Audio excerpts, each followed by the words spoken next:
back to another great episode of Simone with the Sports. I'm Simone, bringing guys daily sports talk. So if you're new here, if you're old here, you haven't subscribed to the channel yet, make sure you stop what you're doing, like this video, leave a comment, and subscribe, and keep rocking with me. Also, make sure you check my description box because there is a link down below to buy me a coffee to help fuel this channel. So make sure you check out that link. Also, check out the link to Teespring to buy. Be one of the first to buy, as that shop has just opened, the Simone with the Sports shop, so you guys can shop some official Simone with the Sports merch. Also, make sure you subscribe to our podcast, Tough Calls, where me and Dylan have some of your favorite sports analysts, former and current athletes, chop it up with us on the pod. So don't miss out on any of that conversation. You can type Tough Calls into Spotify or Apple Podcasts. Don't play with us. You know we everywhere you want to find us. So guys, let's talk about Malcolm Butler today. Former cornerback for the Tennessee Titans. Let's talk about the pros and cons of signing Malcolm Butler. Now, there is pros and cons to everything in life. You know what I'm saying? Trade-offs.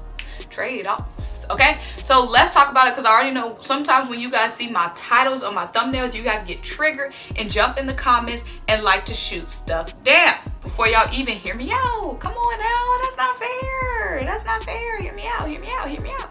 We're going to talk about the pros and cons to Malcolm Butler. Now, I'm seeing a lot of things contract-wise that people are projected for Malcolm Butler to get. I'm seeing around either a 1-year, $5 million deal, and I've seen up to a 2-year, $14 million deal that the analysts like Spot Track are expecting him to sign for.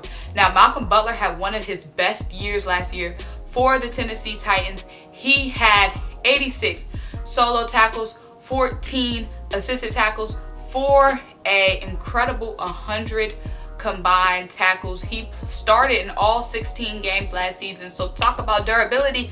Plus, also, he was ranked in the top 15 of the NFL when it came to cornerbacks for his coverage grade, because Malcolm Butler is a guy that can play both zone and man coverage. So that is great, because we know our new defensive back coach, Jonathan Gannon, was the former, our new defensive coordinator, Jonathan Gannon, was the former defensive back coach for the Indianapolis Colts. Tongue-tied today, y'all. I'm tongue-tied. So we know he is a defensive back guy, and we already let go of Jalen Mills. So letting go of Jalen Mills obviously brought up a lot of questions. Even though Jalen Mills moved to safety for us last season, he was a guy, when worst came to worst with injuries, he played all over the field for us. And now our cornerback is room, just our secondary as a whole, is looking mighty questionable. All we really have locked in is Darius Slay at cornerback 1, a big question at cornerback 2, and that's where Malcolm Butler comes in. But Nickell Robey-Coleman obviously was a flop for us, so hopefully we're going to let Nickell Robey-Coleman walk, and we're going to look to build our secondary in the draft. Now, we can't just build it in the draft if we want to have some respect.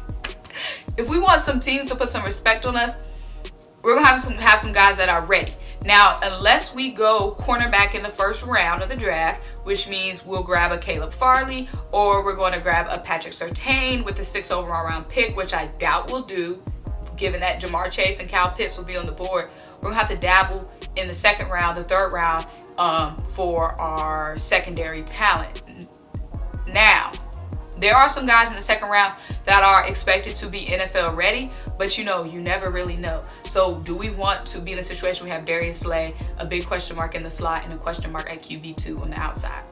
I say QB2, CB2, cornerback 2 on the outside. Well, we want to go into the draft having 2 big question marks in the slot and at cornerback 2 on the outside opposite of Darius Slay. If we don't want to have that situation, we can go to free agency and look to fill some needs, because we also need to fill some needs at safety as well, because I already painted that safety picture. Now that Jalen Mills is gone, boom, big question at safety. Rodney McLeod, and who else? We haven't really seen that much from Kevon Wallace. Kevon Wallace could be a stud of the future, but we don't know because we haven't seen that yet. So not only do we have a big question mark at corner, we got a huge question marks at safety.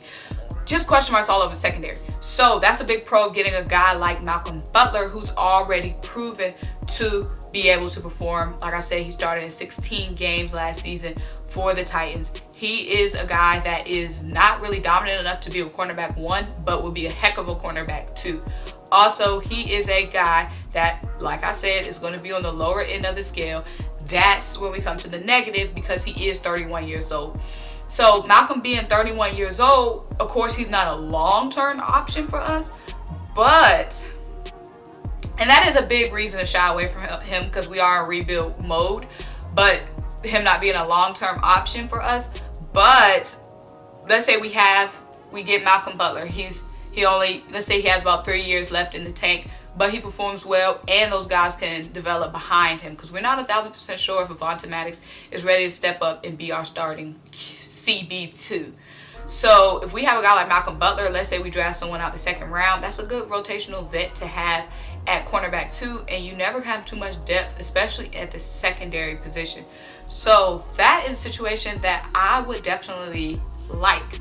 Now let me know what you guys are thinking. I know a lot of you guys are saying we're not going to make any kind of move in free agency, but we've been working that cap, and we're working it for a reason, okay? We're working it for a reason. We're not just working it for no reason. Let me make sure I hit all my points I wanted to hit.